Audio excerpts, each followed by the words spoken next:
Jadi untuk beberapa kegiatan ke depan kita lebih fokus pada penguatan dari kajian dari Kiai Haji Imaduddin Usman.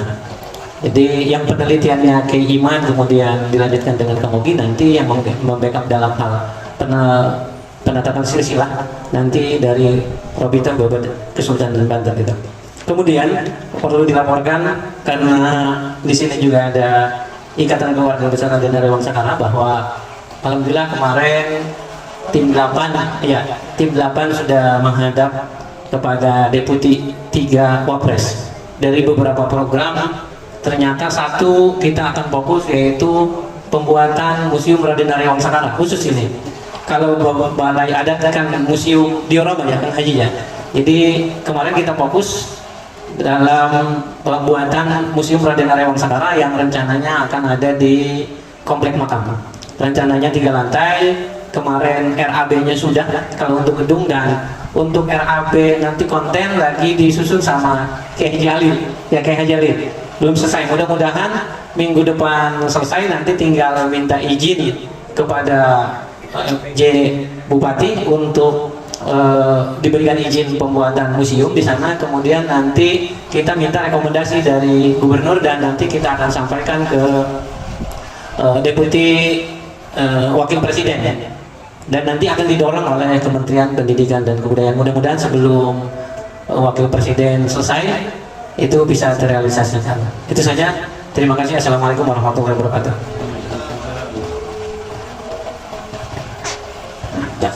Ikatan Keluarga Besar Raden Arya Wangsakara yang ketuanya adalah Kiai Haji Taqiyuddin Raksanegara Al-Jailani Al-Hasani. Masya Allah. Baik, ini luar biasa dari kedua sekjen kita, makanya keduanya ini menjadi sekjen yang sangat luar biasa. Itu karena memang kita lihat tadi cara pidato dari sekjen Balai Adat itu sudah luar biasa. Yang kedua dari sekjen Robita Babat Sultan Banten dan sekjen daripada Iqbal Bangsa, program-program ini kebanyakan adalah tadi kita dengarkan pelurusan silsilah. Itu Kang Gina. Kenapa pelurusan silsilah? Karena selama ini memang silsilah kita melenceng ke Yaman gitu.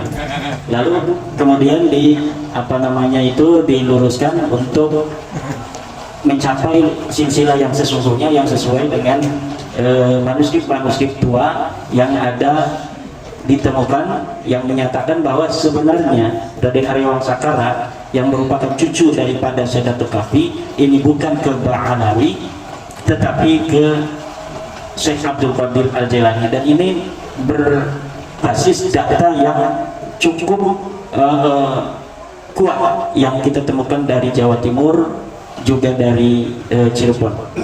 Baik, untuk selanjutnya kita akan memasuki acara inti untuk malam hari ini, yaitu acara bedah sejarah masuknya agama Islam di Indonesia, yang akan dipandu oleh moderator kita Kanjeng Pangeran Banten Maman Fatur Rahman. Yang nanti pemateri yang pertama adalah Kanjeng Pangeran Banten Tubagus Soleh yang juga merupakan ketua Babat Banten Lawas. Kalau Kang Tubagus begini ketua Babat Banten Reformasi atau Babat Banten Perjuangan. Kalau ini Babat Banten Lawas. Iya, masih ada. Dua-duanya berjalan simultan, saling mengisi, saling berbagi, saling menyayangi. Nanti setelah Kanjeng Pangeran Banten Tubagus Soleh akan disusul oleh Kanjeng Raden Haji Ali Taba, kemudian Kanjeng Sayyid Tempu Muda Kosasi, Kori Kosasi, Al Kosasi, dan terakhir nanti Tubagus Kanjeng Pangeran Banten Tubagus Mogi Nurfati. Dan kepada para pengejek, gini kuenya mana nih? Kurang ini gimana? Kalau itu kue tuh di depan dulu harus. Ini beda Banten itu begitu. Mana-mana itu yang depan dulu baru belakang, ini belakang dulu. Ini dari tadi Kiai Mojok cilok-cilok kan. Gua mana gitu. Inilah hebatnya di Banten tuh begitu. Baik, kami persilakan kepada moderator kita Kanjeng Pangeran Banten Maman Fatur Rahman. Bismillahirrahmanirrahim. Assalamualaikum warahmatullahi wabarakatuh. Pada malam hari ini semuanya berkumpul dari Babat Robitoh Babat Kesultanan Banten, ada juga dari Balai Adat Tangerang, alhamdulillah, ada dari keluarga besar Ariwang Sakara, Hikbar ya, Ikatan keluarga Ariwang Sakara, ada dari Babat Banten, Lawas, hanya saya berdua. Ya. Kalau dulu saya berempat, disebut Babat Banten berempat. Dan jangan lupa saudara kita yang dari Aceh, Tengku Kori, bahwa ini kita berempat ini itu bagian daripada Lembaga Pemangku Adat Kesultanan Banten. Jadi jelek-jelek. Dan itu nggak pernah diekspos, jadi istiqomah aja, karena target kita Banten itu akan jadi istimewa sebagaimana Aceh pernah istimewa. Karena yang pendiri Indonesia ini ada 3, Jogja, Aceh, dan Banten. Terlepas ketua Balai Adat mau misah dari Banten, saya setuju aja. Karena saya dulu pernah jadi sekretaris pembentukan Provinsi Banten, jadi di Badan Koordinasi Pembentukan Provinsi Banten. Jadi saya tahu persis lah bagaimana prosesnya. Mudah-mudahan ke depan semuanya mencapai targetnya masing-masing. Karena Banten itu didirikan menurut orang-orang tua saya, orang-orang tua kami, bahwa Banten hanya semata-mata bagaimana membumikan ketauhidan, yaitu Islam.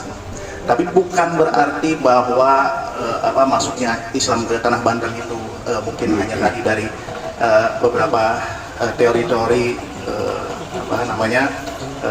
di abad-abad ke-5 ya. Tapi menurut orang-orang tua kami di Pandeglang itu jauh-jauh hari, waktu zaman sahabat Rasulullah itu sudah ada yang pernah datang ke tanah Jawa.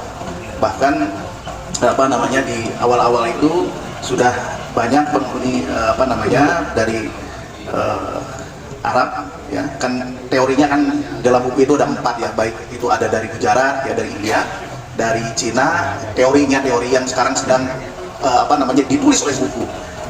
Ada juga dari Gujarat, ada Cina, ada Arab, ada dari satu lagi ada 4 teori itu.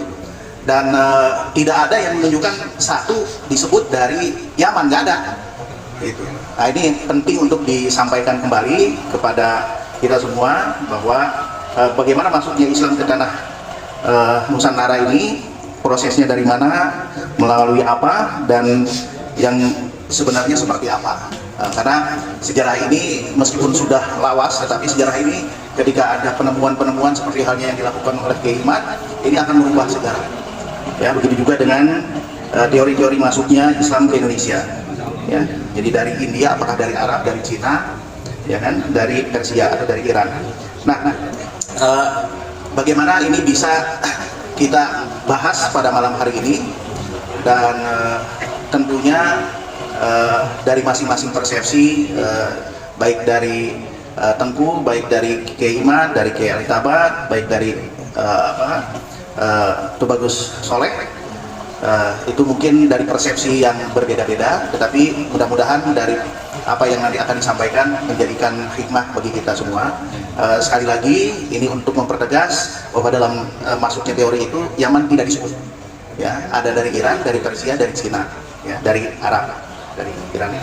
Nah, itu yang nanti akan kita bahas pada malam hari ini, dan waktu yang tersedia ini hanya sampai jam 10 malam, jadi hanya 1 jam saja, karena ada 4 pembicara. Sebetulnya Kiai Iman nanti bisa dilengkapi nanti di terakhir-akhir ya. Jadi kita akan berikan waktu sekitar 10 atau 12 menit saja, dan tidak ada sampai 11 ya. Oke. Ya, tidak ada tanya jawab, karena sebetulnya ini mengalir aja. Karena pemateri cukup 15 menit. Pemateri cukup. Dan yang di hadapan saya ini bukan orang-orang sembarangan. Mulai dari sebelah kiri sampai sebelah kanan saya, ini sebetulnya luar biasa. Jadi kalau ada yang macam-macam sama Ki Irman, gitu. Ya, terima kasih.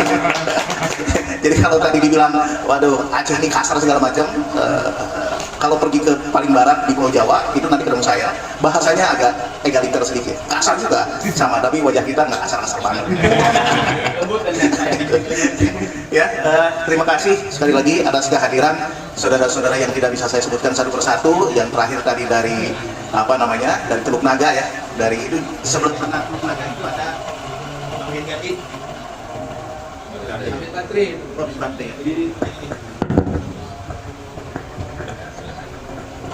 Ya, saudara kita Pak Gandhi mana? Oh ya, ya dari jauh lumayan. Sebelah sana itu dia dekat Perancis. Jadi Teluk Naga itu ada daerah namanya Perancis. Nah, itu wajah-wajah Perancis. Mbak Gandhi. Ya, orang tua kita Pak Kiai Baujud, terima kasih yang selalu hadir di setiap momen dan kesempatan apapun, selalu membahagiakan kami anak-anak muda. Jadi satu-satunya yang paling sepuh di antara kita Kiai Baujud, dan kita muda semua, alhamdulillah. Kita mulai dari apa namanya, Pangeran, sudah sebutannya apa sih dulu ya, Pemangku Adat ya, tentu soleh lah. Ya, terima kasih kedatangannya Kantus, dan alhamdulillah tetap bagaimanapun kita berkumpul, dan setiap tahun selalu berkumpul di Kresek ya. Dan kita punya apa namanya keinginan tetap bagaimanapun kita mempererat tali silaturahim di antara kita semua. Silakan Kantus. Assalamualaikum warahmatullahi wabarakatuh. Alhamdulillah wassyukurillah wala haula wala quwwata illa billah. Yang saya hormati Ketua Balai Adat Karya Anturang Kiai Haji Raden Antaba. Yang saya hormati Ketua Hikbar Bangsa Kiai Haji Raden Tadiuddin Raksa Negara, dan Sekjen Hikbar Bangsa, Sekjen sekaligus juga Sekjen Robitoh Babat Kesultanan Banten Foundation Kang Deni Tadi Lutfi Abu Ghani, yang selalu kocong ke saya kalau saya jarak kembali, dia yang selalu ngasih duduk ke saya. Dan saudara saya Ketua Umum Robito Babat Kesultanan Banten Foundation Kang Bagus Nur Fadil Arya Tirtayasa, dan yang paling senior Pak Kiai Haji Wujud, dan saudara saya Kiai Haji Muhammad Usman Al-Bandani. Beliau Kiai muda yang pernah memiliki gagasan besar, dan sekarang alhamdulillah sudah terbukti mengguncang ars ke-7 Indonesia. Sebetulnya tidak aneh kalau segala sesuatu itu berawal dari Banten. Itu tidak aneh. Dan dari zaman dulu Banten itu adalah wilayah Atlantis yang masih tersimpan. Ya kan? Orang bicara Nusantara, orang bicara dunia, bahkan orang bicara kolateral dunia, itu semuanya dari Selatan Negara. Jadi kalau kita bicara tentang masuknya Islam ke Indonesia, sudah tidak tepat. Kenapa? Karena Islam ini bukan tamu di negeri kita. Itu kita pahami. Islam itu bukan tamu di negeri kita, di Nusantara. Islam itu tuan rumah di negeri Nusantara.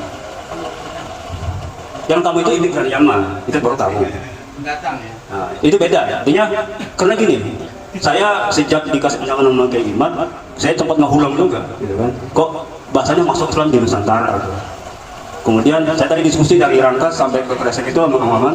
Saya bilang ini ada satu pemahaman yang harus kita luruskan, gitu ya, bahwa yang paling tepat bicara tentang Islam itu adalah pola interaksi pemikiran, keyakinan, pandangan, wawasan dunia dari saudara kita. Gitu. Tadi Kang Bojo sudah menjelaskan bahwa Islam itu dari orang kita, ya kan? Mbah Gunung Jati itu cucu dari Mbah Prabu Siliwangi. Siapa bisa bantah? Artinya bicara Islam tidak bicara pribumi. Gitu. Ya kan? Siapa bisa bantah? Mbah Raden Rahmatullah Ampel masih cucu dari Maharaja Majapahit Brawijaya. Siapa bisa bantah? Mbak Raden bantah masih juga, ya kan? Gitu loh. Bicara Banten tuan rumah. Siapa bisa bantah bahwa Mbah Hasanuddin adalah cucu dari Mbah Soswan? Siapa bisa bantah? Gitu loh. Jadi seluruh wilayah Nusantara titiknya adalah pribumi semua. Islam adalah pribumi. Jadi bukan Islam Assalamualaikum, masa saya mau masuk, enggak gitu. Justru ini yang diobrak-abrik oleh Belanda, ya kan? Sehingga terkesan bahwa kita itu tamu di negeri kita, tamu di negeri leluhur kita. Kan gila ini cara berpikir seperti ini. Alhamdulillahnya sekarang sudah mulai diobrak-abrik pakai iman kan gitu. Jujur ya, saya kalau ini tidak dimulai dari sekarang, dari Banten, prediksi 50 tahun datang kita akan jadi budak seperti Fir'aun dengan Musa. Ini serius ini bicara geopolitik ini akhirnya, gitu loh. Ini bicara geopolitik. Bila tidak hari ini dibongkar secara terang benderang, maka saya tidak bisa membayangkan ke depan kita mau jadi apa, gitu loh. Karena semua sudah tercengkram. Ada yang gaya si Bahar, yang keras di jalanan. Ada gaya Rizik yang keras di jalanan. Tapi juga ada yang gaya lembut seperti berlebih di istana negara. Kita di mana? Kita di mana? Ini persoalan serius ini. Gitu loh. Untungnya ada putra kresek, saudara kita, darah daging kita. Kalau kresek sudah bicara, maka Nusantara akan bergerak. Yakin saya. Gitu. Karena perjanjian di Parangtritis. Jika Banten sudah oke, maka Aceh akan bergerak, maka Jogja akan bergerak, maka seluruh akan bergerak. Tahun perjanjian itu tahun 1970 dan semuanya dari Banten 3 orang. Bagus semuanya. Mau kita buka? Jangan. Ya, jadi menurut saya, kalau bicara tentang maksudnya Islam, maka kita akan ini. Saya jujur, saya sejak membaca tesis Hikmat, saya sudah tidak pernah lagi dengan teori-teori itu. Jarang apa nggak percaya lagi. Hikmat bilang, kita udah waktunya selesai takbir lah. Oh ya, kalau bilang kita udah mantap nih. Artinya bahwa kita dipaksa untuk berpikir, ini loh punya kita, gitu kan? Masa kita dari negeri miskin, kalau bahasa Bang Mojok, gitu kan? Mau kita kaya raya. M1 aset Nusantara itu di Bank Dunia, itu kita punya. Itu. Jadi kalau saya, ya kan? Kalau tadi kalimat bilang Bapak Banten Lawas satu-satunya organisasi juriah yang ormas cuma Bapak Banten, satu-satunya. Semuanya yayasan. Semuanya yayasan. Cuma satu Bapak Banten. Dan masih sekarang masih tercatat di Kemenkumham. Pendiri cuma 2, Soleh sama Mogi. Mereka lagi. Jadi ketika saya mau nyurat di Kemenkumham, saya juga takut apa Mbak Dewa Sarang sama bapak saya, Mbak Ageng Dewa, wah jangan cuma 2 aja yang kita selamatin. Jadi seperti itu. Jadi kalau Robi Tomat Kusal Banten ya yayasan, Iqbal Bangsa ya yayasan, kemudian yang lainnya yayasan, cuma Bapak Banten perkumpulan. Gitu loh. Polan bisa waktu juga waktu dulu kita mesti kompak 4 kan, menang 4 gitu kan. jadi kekuatannya betul-betul ditakutin gitu pada waktu itu kan, wih gila gitu kan.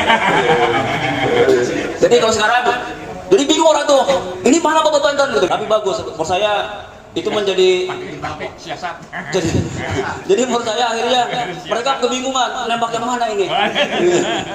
Jadi kembali kepada diskusi kita bahwa yang perlu kita bangun kesadaran bahwa Indonesia ini adalah milik kita. Ini serius ini. Ini jarang orang yang menyadari ini. Gitu loh. Ada bahasa Cina begini, udah nggak usah dilayanin. Dalam sejarahnya Cina tidak pernah berhasil menaklukkan kita. Dalam sejarahnya. Zaman dulu aja kuping orang-orang Cina dipotongin. Ya kan? Sejarah. Ya kan? Kemudian terusir, terhina. Lah kita sekarang ditakut-takutin kayak gitu, jangan. Gitu loh. Makanya yang perlu kita cermati sekarang adalah ketika bicara Islam, itu harus menjadi keyakinan kita bahwa Islam adalah milik kita, dari leluhur kita, dan kita leluhur kita itu menerima Islam itu bukan dengan otak bodoh. Anda bisa bayangkan, teman-teman bisa bayangkan, saya bisa bayangkan bagaimana mbah kita, Mbah Siliwangi itu menerima Islam itu dengan langsung dengan gurunya Syekh Guru. Luar biasa kan? Syekh Guru gitu loh. Langsung, nggak mungkin. Lu yakin ya? Nggak mungkin. Beliau Maharaja Pajajaran yang menguasai seluruh wilayah Pajajaran, sementara Syekh Guru adalah guru besar Islam, ya kan? Dan nggak mungkin menyerahkan murid beliau Nyai Ratu Subang Larang kepada Maharaja. Kalau tidak ada satu pemahaman dan keyakinan yang utuh saat itu, nggak akan mungkin. Ya kan? Bayangin aja. Dari situ lahir 2 putra 1 putri. 1 Mbah Kuwu Cirebon, Pangeran Cakrabuana, kedua Mbah Pangeran Kian Santang, ketiga Mbah Nyai Ratu Rara Santang. Dari Ketura, dari Ishak, dari Ismail. Bayangin, hanya Banten yang punya 3 darah Ibrahim mengalir, selainnya nggak ada. Nggak ada selain di Indonesia. Nggak ada, cuma kita Pajajaran yang punya 3 darah Ibrahim itu. Balawi, apalagi Balawi saya dapat kabar ada kelompok yang sangat radikal membela Ki Imad. Saya kesini, saya bilang, saya mau ke rumah Ki Imad. Kang, salam sama Ki Imad. Kita ada di belakang Ki Imad, jangan di belakang Ki Imad, di depan Ki Imad dong. Dia bilang, apa yang dikaji oleh Ki Imad itu merupakan dekonstruksi wawasan, keyakinan, doktrin, dan lain sebagainya yang dilakukan oleh Balawi 200 tahun. Gitu loh. 200 tahun, bayangin 200 tahun. Utsman bin Mufti Utsman bin Yahya kita dihinakan dan lain sebagainya. Bayangkan kalau kita buka ini. Makanya saya nggak logis gitu loh kalau ada orang masih jilat-jilat Balawi gitu, saya nggak logis saya. Makanya di grup Sunda Pajajaran saya ribut gitu. Saya tantang kalau memang bisa patahkan tesis Imad, gua jadi murid lo, nggak berani. Gitu. Makanya kalau kita bicara Islam masuk ke Nusantara itu yang perlu kita pahami adalah bahwa Islam adalah darah daging kita. Kemudian Nusantara tanah leluhur kita, Siapapun yang membuat godang di tanah leluhur kita sudah terbukti dia akan terusir dari tanah leluhur kita. Kemarin Imad bicara di PBNU kesaksian Pancasila. Pancasila itu super sakti, ya kan? Gini, saya punya guru dulu cerita sama saya. Itu bagus. Orang Jawa itu hebat. Siapapun bila tidak mempelajari ilmu Jawa, dia akan kecelek. Ya kan? Islam datang ke Aceh, Aceh jadi Islam. Islam datang ke Padang, Padang jadi Islam. Islam datang ke Papua, Papua jadi Islam. Islam datang ke Makassar, Makassar jadi Islam. Tapi Islam datang ke Jawa, Islam jadi Jawa. Kaget saya. Islam jadi Jawa. Artinya apa? Artinya pola interaksi orang Jawa itu udah dahsyat. Jawa itu Joyce. Makanya orang Yahudi tidak berani sama Gus Dur. Ya kan? Karena dia lebih Zionis daripada Zionis. Lebih, ya kan? Ya kan? Ya kan? Jawa itu datang Yahudi. Makanya orang Yahudi nggak berani sama Gus Dur. Jadi dianggap penasehat lah, dianggap ini.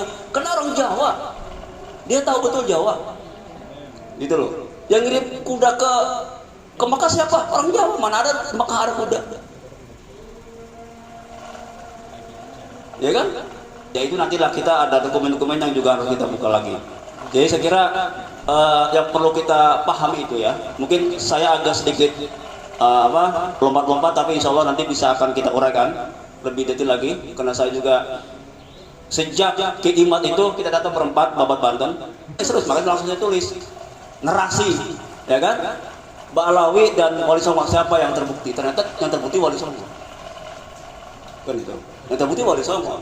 Dan semua ada file-filenya. Pertama kali Babat Banten yang menolak manggil Habib pada klan Balawi. Pertama kali Babat Banten ketika Imad ngomong begini langsung klan, kita ngomong klan.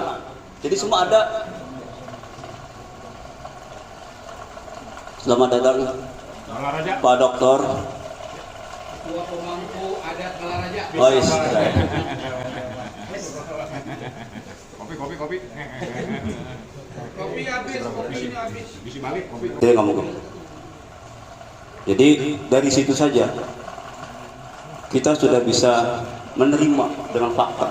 Cuman memang nanti bisa lebih dalam lagi diurai oleh Ki Imad mungkin bahwa mbah kita itu derajatnya wali kutub, satu-satunya wali yang punya kekuasaan, satu-satunya wali yang memiliki kemampuan mengatur tidak hanya spiritual tapi juga negara.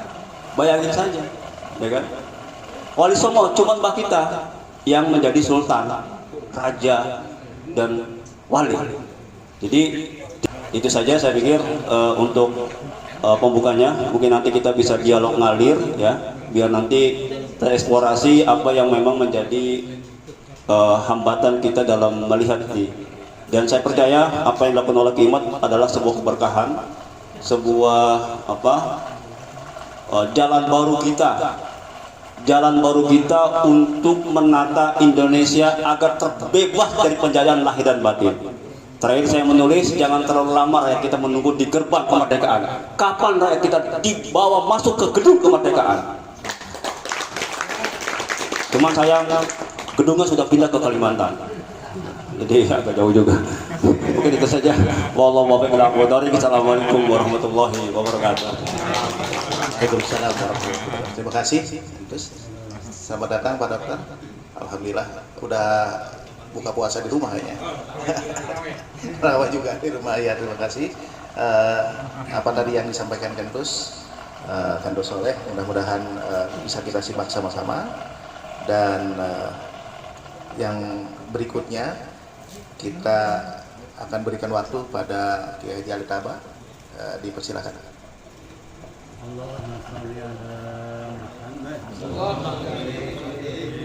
Assalamualaikum warahmatullahi wabarakatuh. Alhamdulillah wa syukurillah, wassalatu wassalamu ala rasulillah. Yang kita hormati sama-sama tuan rumah, saudara kita Al-Mukarram Kiai Haji Imaduddin Usman. Saya biasa memanggilnya Dinda Kiai ya, karena usianya lebih muda ya, tapi ilmunya Masya Allah ya. Kemudian sesepuh kita Abah Kiai Maujud AS. Assalamualaikum. Kemudian yang saya hormati pembawa acara Kang Mamat, kemudian Ketua Bapak Banten Kang Tus Soleh, lalu Ketua Rabitah Bapak Kesultanan Banten Kang Mogi Nur Fadil, kemudian tamu kita yang sangat mulia yaitu Tengku Kori dari Aceh, semoga selalu berbahagia dan sehat. Kemudian Sekjen Balai Adat Kearifan Tangerang Pak Haji Anwar Ardadili, Ketua Iqbar Wangsa, itu nanti aja katanya. Ketua Iqbar Wangsa Kiai Haji Taqiyuddin, kemudian Sekjen Rabitah Saudara Lutfi Abdul Ghani, yang terhormat Bapak Dr. Kemaruf Syaban dan rombongan, serta para kiai yang Masya Allah saya berbangga karena oleh Allah diperkenalkan dengan para kiai semua ya, Kiai Hamdan dan lain-lain ya. Kemudian saudara-saudara semua yang hadir pada malam hari ini, karena waktunya sangat pendek, maka dari tadi saya sudah coba mereka nawan ya nyampaikan aku bertimbang dari gitu ya. Semoga Allah membimbing saya untuk menyampaikan yang baik-baik dan benar-benar saja dengan seindah-indahnya. Kalau Kang Soleh tadi menyimpulkan bahwa Islam itu bukan dari luar ke kita, Islam itu milik kita. Saya sangat setuju dengan itu. Mari kita berkaca sedikit. Karena kemarin muncul statement dari oknum Ba'lawi, mereka bilang kalau Ba'lawi tidak masuk ke Indonesia Anda semua masih menjadi monyet. Wih, sakit hati banget saya itu ya. Sial benar itu ya. Pernah jadi muhibin sejati iya. Iya, begitu terpesonanya gitu dengan orang yang Allahu Akbar ya, Masya Allah gitu ya. Tapi sekarang begitu melihat kelakuannya, jijiknya luar biasa ya. Sakit hati saya dengan ucapan-ucapan semacam itu ya. Kemudian perlakuan beberapa habib terhadap wanita-wanita kita, nauzubillah gitu. Perlakuannya kepada santri, bukan cuma santri perempuan, santri laki-laki pun Masya Allah, nauzubillah ya. Tidak mungkin keturunan Rasulullah seperti itu. Satu, Indonesia punya Gunung Padang yang usianya 24.000 tahun sebelum Masehi. Mesir antara 4.000 sampai 8.000 tahun sebelum Masehi. Mesir itu langsung teridentik dengan seorang Rasul, yaitu Nabi Musa alaihissalam. Begitu megahnya piramida Giza. Tapi kalau bapak-bapak dan kita semua pernah ke Gunung Padang, begitu hebatnya Gunung Padang. Bukan cuma satu. Kalau kita ke Garut, kita ketemu juga dengan Gunung Sadahuri. Walaupun masih kontroversial, tetapi saya meyakini, karena saya sudah diajak oleh, waktu itu dipertemukan oleh tim ahli kepresidenan di Gedung Sekretariat Negara, dan mereka perlihatkan hasil foto satelit tentang piramida Sadahuri. Usianya juga 24.000 tahun sebelum Masehi. Pertanyaan besarnya, kalau piramida Giza yang demikian megah langsung diperkenalkan, langsung diperlihatkan pada kita tentang sosok seorang Rasul Nabi Musa alaihissalam untuk merubah satu kultur yang sesat di Mesir pada saat itu. Lalu bagaimana dengan Gunung Padang yang demikian hebat, Gunung Sadahuri yang demikian hebat? Tidak mungkin itu dibangun iseng oleh sekelompok orang-orang kampung. Tidak mungkin. Itu pasti adalah peninggalan sekelompok manusia dengan budaya yang sangat besar. Dan Allah sudah tegas menyatakan, tidak ada satu kaum yang tidak aku utus atau tidak aku kirim seorang utusan ke situ. Artinya di tanah kita ini nabi-nabi terdahulu pernah tinggal dan membangun peradaban. Tidak mungkin Gunung Padang dan Gunung Sadahuri adalah karya omong kosong, karya iseng sekelompok manusia. Ketika 24.000 tahun Indonesia sudah mempunyai peradaban yang sangat tinggi, Yaman ada di mana? Balawi di mana? Can aya naon sia teh? Belum ada apa-apa. Lalu mari kita lihat Borobudur. Borobudur. Para pakar sejarah bilang bahwa Borobudur adalah peninggalan Buddha. Saya pribadi tidak. Itu bukan peninggalan Buddha. Mari kita lihat struktur Candi Borobudur. Usianya Candi Borobudur berapa ribu tahun? Jauh sebelum Balawi, nongol, nggak ada Balawi. Borobudur, struktur bangunannya terdiri dari 3 tingkatan. 1 Kamadatu, yang tengah Rupadatu, puncaknya Arupadatu. Pada lantai bawah, pada lantai Kamadatu itu dipenuhi dengan relief-relief yang penuh cerita riwayat kehidupan manusia, dari mulai manusia bertani sampai manusia berhubungan seksual ada di situ, diceritakan semua. Tapi di sudut-sudut kecil ada relief yang oleh orang-orang yang ahli diketahui itu adalah cerita Nabi. Cerita tentang burung bulbul ada di situ. Burung hudhud ada di situ. Artinya apa? Tentang Nabi Sulaiman ada di situ. Kamadatu berisi relief tentang kehidupan manusia semua. Begitu masuk ke tingkat 2, tingkat Rupadatu, relief ramai itu nggak ada. Yang ada cuma relief orang-orang duduk sambil membaca kitab di hadapan guru. Nanti di puncaknya relief kesibukan orang bersama gurunya pun tidak ada. Yang ada cuma keheningan. Kita cuma akan menemukan orang duduk di dalam stupa. Mari kita lihat. Sesungguhnya Borobudur ini milik siapa? Betulkah ini peninggalan Buddha? Kalau ditanya Ari Buddha itu siapa sebenarnya? Apakah betul Siddhartha Gautama itu beragama Buddha? Betulkah itu agama Buddha? Karena kalau kita melihat perintah atau ajaran Siddhartha Gautama, nomor 1 adalah menuhankan Tuhan yang satu. Artinya,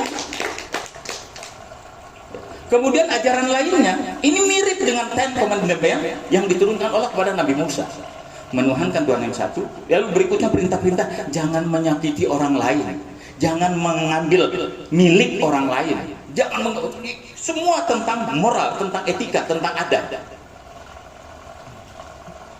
Nah, kajian tentang Candi Borobudur, kalau kita bicara tentang bagaimana proses manusia Islam mencapai kesempurnaan yang sejati, maka kita akan ketemu tahapan-tahapan syariat, tarekat, hakikat, marifat. Syariat adalah ketika orang hidup dengan semua hukum-hukum syariat. Di situ ada hukum bertani, ada hukum berdagang, termasuk hukum berhubungan seksual. Semua digambarkan di lantai paling bawah, yaitu lantai Gamadatu. Itu ada semua. Tapi begitu masuk lantai 2, ini sama saja dengan apa? Dengan tingkatan berikut dalam apa? Tahapan mencapai kesejatian dalam Islam, yaitu apa? Tarekat.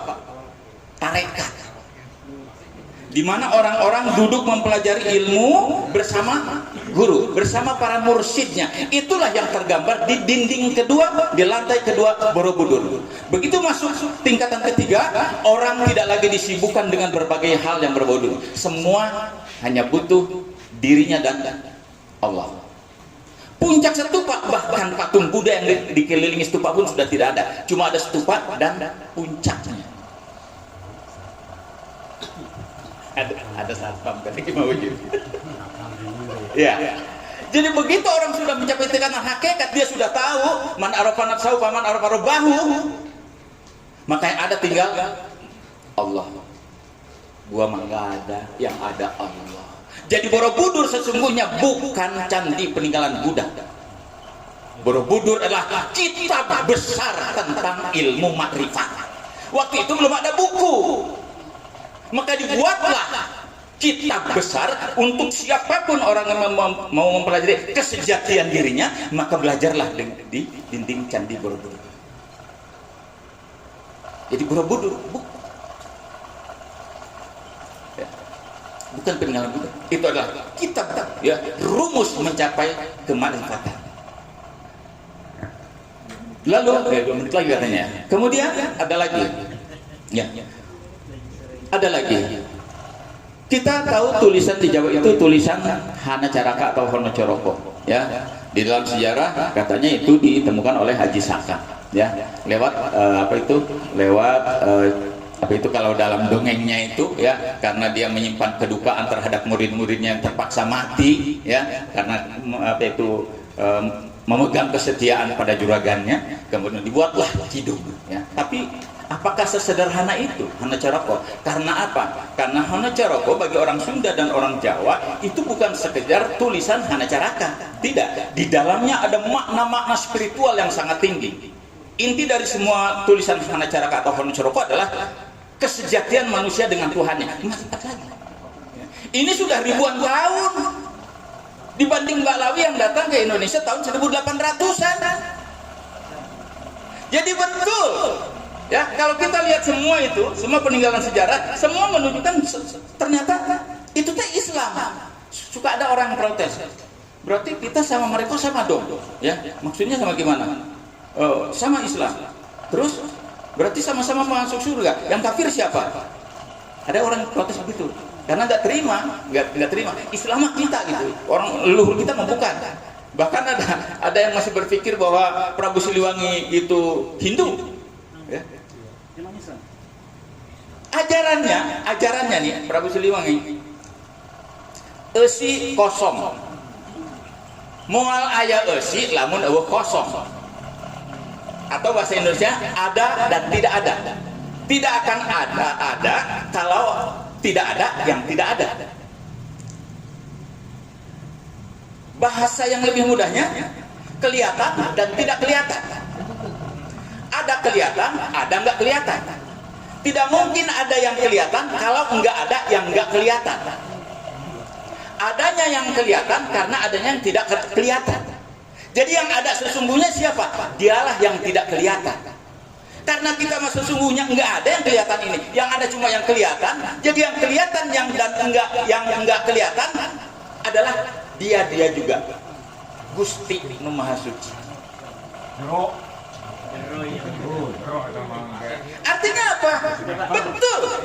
Ya.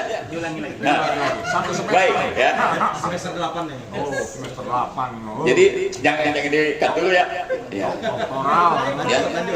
Esi kosong ya, esi kosong ya, esi kosong. Moal aya esi lamun eueuh kosong. Ayana esi karena ayana kosong. Moal aya esi lamun eueuh kosong. Esi itu kita. Zat kasar ya. Karena yang esi itu ternyata lamun teu dijieun kuno kosong, berarti esi jeung kosong sabenerna boga saha? Boga nyana-nyana keneh. Jadi tidak ada itu, ya, tidak ada. Ya. Jadi orang Indonesia dari dulu munculnya udah Islam.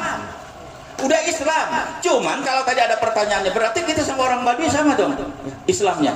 Nah, terus nanti yang ke surga siapa? Terus yang kafir mana? Kan pertanyaannya begitu tuh. Jadi saya bilang begini, gini, soal ke surga dan ke neraka Allah yang punya urusan. Ya. Tapi kalau bicara mana yang Islam, semua Islam. Tapi saya ngasih tamsilnya kayak gini nih. Kita punya komputer, ya. Kita punya komputer. Komputer itu untuk mempermudah pekerjaan. Tapi komputer yang pertama kali muncul itu DOS. Sekarang sudah apa tuh? Porto berapa? Oh, udah 12. Kalau pakai komputer, ini komputer sama nggak? Kalau komputer ini DOS yang Porto sama komputer. Tapi komputer ini maka tuh komputer jadul, cuman bisa buat ngetik juga setengah mampus. Tapi kalau udah mau mereka gambar, membuat film, ngedit foto, ngedit musik segala macam harus pakai Porto. Tapi sepakat nggak? Itu sama-sama komputer. Coba kalau dikatakan berarti sama dong komputer lama sama komputer. Ya nggak bisa, nggak sama. Nggak sama. Komputer yang Porto itu lebih sempurna. Maka dikatakan telah aku sempurnakan nikmatku. Jadi bedanya gini. Saudara kita yang sekarang yang dulu di zaman kerajaan, ya di zaman Pajajaran itu Islam, tapi Islam zaman dulu, Islam generasi pertama. Sedangkan kita Islam yang sudah disempurnakan. Ibarat komputer, dia mau pakai komputer jadul, kita sudah pakai komputer yang sudah sempurna. Dalam hidup, kalau mau pakai wiwitan aja, sabodoh. Kan begitu. La ikraha fiddin. Tidak ada paksaan dalam agama. Kita sekarang mau pakai wiwitan aja, atuh mangga, Islam keneh, ngan kumaha sarua teh jeung maneh, atuh henteu. Mau pilih komputer yang baru, yang tercanggih, atuh alhamdulillah. Terus gimana caranya supaya kita sama? Ya harus di-upgrade. Jadi saudara-saudara kata udah Islam, cuman kalau mau dipersamakan dengan kita harus di-upgrade. Apa di-upgrade-nya? Misal, mohon maaf nih. Ya, pertama di upgrade-nya karena mereka tetap witan kita itu rata-rata Nabi kami mah Adam, ya kan? Muhammad mah akhlak kami. Jadi kalau mau disama nih ibarat komputer, kalau mau sama harus di upgrade dulu. Upgrade pertama adalah apa? Sahadatnya dulu. Harus diaku dulu bahwa Nabi Muhammad adalah Nabi dia juga. Oke, sudah di-upgrade nabinya. Oke deh, kami upgrade di komputer kami ini, nabinya sama Nabi Muhammad. Oke, udah sama belum? Belum, masih ada, harus di-upgrade. Apanya lagi? Ya, setelah syahadatnya udah, yang harus di-upgrade apa? Mengakui sholat kita enggak? Oh, belum sama. Komputer juga tapi belum sama dong dengan Islam juga, tapi belum sama Islam kami, gitu. Jadi apa? Harus upgrade lagi. Apa upgrade-nya? Sholat. Oke, kita masukin deh upgrade sholat. Nabi Muhammadnya sudah, sholatnya sudah. Oke, udah sama belum? Belum. Masih ada yang harus di-upgrade. Apa upgrade-nya? Mengimani kitab suci kita enggak? Al-Quran kan dia enggak. Jadi belum. Kalau belum di-upgrade Al-Quran, imani dulu Al-Quran. Oke, upgrade Al-Quran masuk. Sudah sama dengan kita. Sudah. Oh belum. Karena baru Al-Quran, baru iman sampai ke situ. Terus sampai apa? Sampai ke kodarnya upgrade semua baru. Sama. Bahwa pakaiannya mau tetap kayak Julfi, kayak Kang Suryadi, atau aja pakaian mah. Dan yang penting nutup aurat. Sanajan jujubahan kayak ngongkong mana? Ya, pakai gamis tapi celana dalam kelihatan, buat apa? Jadi kesimpulan yang saya sampaikan bahwa jangan macam-macam Mbak Lawi ngomong bahwa kalau Mbak Lawi nggak datang, Islam nggak ada di sini. Jangan ngomong bahwa kalau Mbak Lawi belum nggak datang, mungkin orang Indonesia masih jadi monyet. Ketika Borobudur ada, lu ada di mana? Ketika Gunung Padang dan Gunung piramida Sadahurib ada, kamu udah di mana? Karena orang Indonesia sudah Islam dari dulu. Jadi Islam itu agama apa? Apa itu ya bahasanya tadi? Ya, agama Islam itu agama tuan rumah bagi orang Indonesia. Dari mulai Islam generasi pertama sampai Islam yang sudah disempurnakan. Telah aku sempurnakan nikmatku. Bahwa orang rek milih wiwitan,